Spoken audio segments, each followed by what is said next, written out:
Oh, look at that, guys. 2 videos in a week. Welcome back. I'm heading out to get some dinner. Wife is still in Europe, so you know, being a typical bachelor and being useless in the kitchen, I'm gonna go buy some dinner instead of making it. Yeah, so this video is going to be a topic video. I actually have a topic today, as you can tell by this description. It is a review of my new Sena 50S. I don't have the other one here, obviously, because it's on my wife's helmet, and she's not here to wear it. So I haven't tested Intercom, but honestly, you know, I'm not expecting any issues. So to, you know, quick recap, as you probably know if you've watched enough of my videos, I am coming from a Sena 50S setup. We have 2 of those as well, and we've been using them. I want to say I bought them right after kind of I met her, so that was 2015-ish, or maybe early spring 2016. So I've been using them for years. And no major complaints, just obviously, you know, in 5 years or whatever, the technology has improved. So I am an audiophile, I am a musician, so I do like, you know, to have the best audio quality I can. So that's pretty much the only reason why we upgraded is, you know, to get better speakers. We had no issues with the intercom between us. You know, she sits right behind me, so it's not like we're on different bikes and a mile apart. The only time that we really were apart is, you know, if I go into a gas station or whatever, or, you know, run back into the house before we leave for a trip, and it's kind of, you know, it comes in and out depending on the material between us. But yeah, so 20S, you know, served us pretty well. We had no complaints as far as the user interface, or, you know, how we operate it. No problems either with the gloves on, gloves off. You know, it was fine. Updating the 20S was fine. So this, you know, sorry, it sounds like a review of 20S. Basically, I'm just giving you kind of an update on, you know, my experience, where I'm coming from. So enter. Or the 50S enters the chat, you know. modern joke there.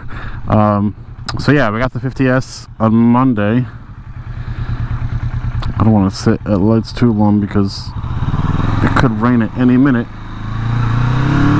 Although the way I'm going, it's looks pretty sunny over there. So, but anyway, so the 50S enters the chat, and you know, looks great. It looks way better than the 20S. Obviously, you know, 5 years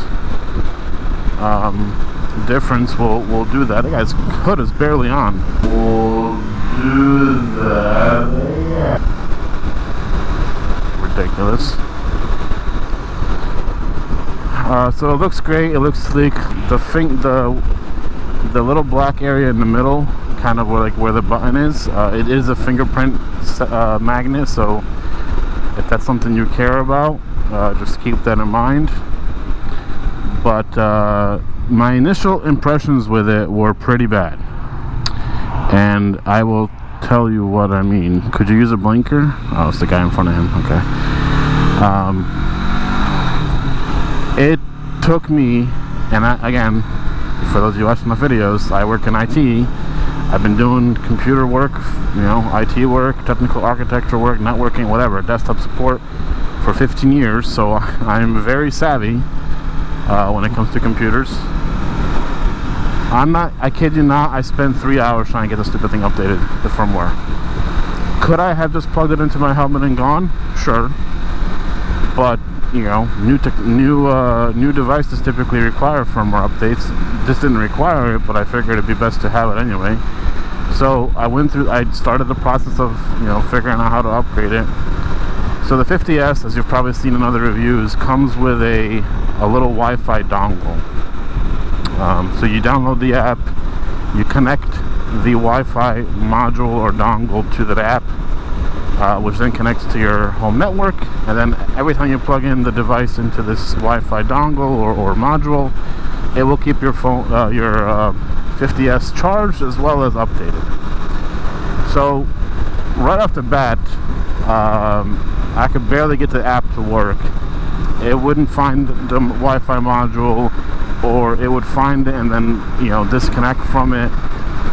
So it was a constant problem. And I spent time Googling, I spent time on Reddit, I spent time rebooting my machine and turning off driver detection, so it wouldn't try to put the Microsoft driver on it automatically.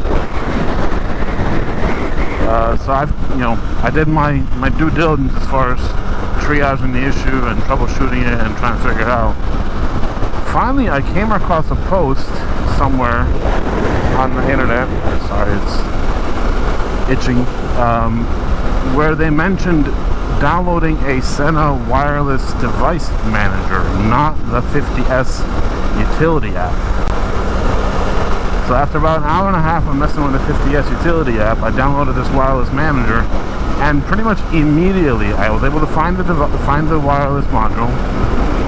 Once it's connected to the network, I plugged in the first headset, and immediately it detected the firmware.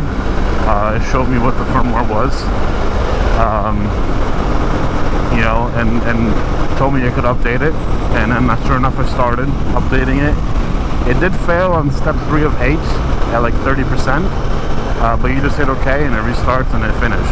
Same thing for the other one. It failed at the exact same spot, but then you hit restart and it continues on. So after about 2.5 hours, I finally managed to update both units, the firmwares. So my takeaways here are, Sena has a really terrible app team because they have an app for every single device. Instead of having one major app that can work with all their devices, they have a 50S utility app, they have a 30K utility app, they have a 20S app. That's just not tenable. I don't know how their team works. I work in software. I don't write it, but I support it. That is ridiculous. So the app is terrible. And then the other thing is the app that did work, the name of it suggests it's only for, maybe the wireless module, but it ended up working fine with the actual headset themselves. So, like, again, naming of the app or whatever, not great. So once I finally was able to update both units, I went ahead and installed into the helmet. This time I used the 3M sticky tape that comes with it versus trying to pry it into my 1400, my RF 1400 Shoei. So my old 1200, the clamp connector was fine. The unit was straight, so you could unplug it relatively easy, etc. On the 1400, the clamp it ends up pushing the unit against the helmet too much, so you gotta basically like bend the clamp every time you want to remove the unit. Kind of a funky design. I don't know why Shoei changed the very bottom of the helmet so drastically, but they did. So I decided this time that I would use the 3M sticky tape. Only about, I want to say 75% of the actual sticky tape is touching the helmet. The other is kind of just out there in the air.